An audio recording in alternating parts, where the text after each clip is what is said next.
God, it went. Okay, go. Adrian, thanks for joining us and welcome to South Africa. Well, I believe it's your first visit in Cape Town. It is. To Cape Town is my very first visit, so I'm really pleased to be here. Well, it's fantastic. We're really glad to have you.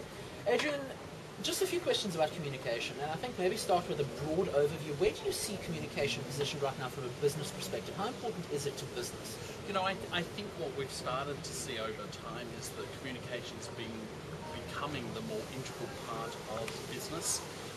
Communicators right across the world are starting to elevate in their roles within organisations, so we're starting to see a lot more focus on being business communicators, and we're also starting to see that merging of the disciplines of communications in organisations too, where we're starting to see where as a communicator you need to have a broad knowledge of the profession and how you add value into the business.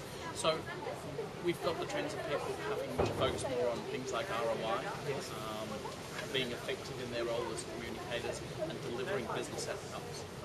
You touched again on that role of return on investment and the measurement element. Do you think that measurement is a big challenge for communicators around the world?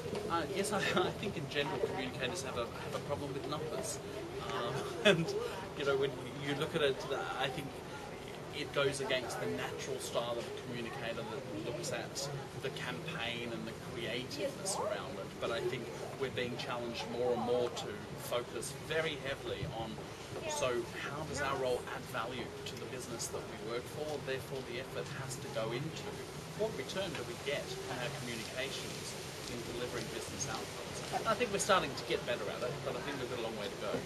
And Adrian, on the role of leadership communication, the role leaders play in business, do you think that leaders can contribute more to add value to the efforts of communicators within a corporate structured environment? So from a leadership point of view, non-communicators, I think there's a real focus on leaders starting to get it and understand the importance of the role of communications, both in the communications they do and relying on the communicators within their business to help them be better at what they do in terms of communicating to their people, to their stakeholders, externally to an organisation. So I think they're starting to get it.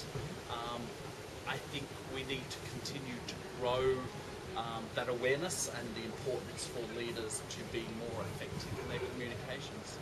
Do you think beyond creating the awareness of non-business communicators to be good communicators, do you think there are tangible tools and toolkits that can be given to them to help them be more practical in manifesting effective leadership communication?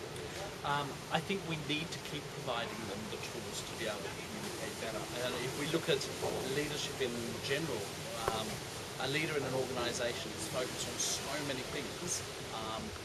We as communicators keep saying you need to communicate better, but I think what we've got to be able to do is provide the tools that help them communicate better. And there's organisations now globally that are starting to put a lot more focus on growing the confidence of leaders, providing them with the tools, making it easy to understand that not only communication is important, but giving them the ability to do it well too.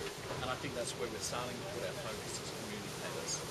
Well, Adrian, thanks very much for giving us your time for this brief conversation. Enjoy the rest of the conference. Thanks very much. Thank you, Adrian. Great. Thanks.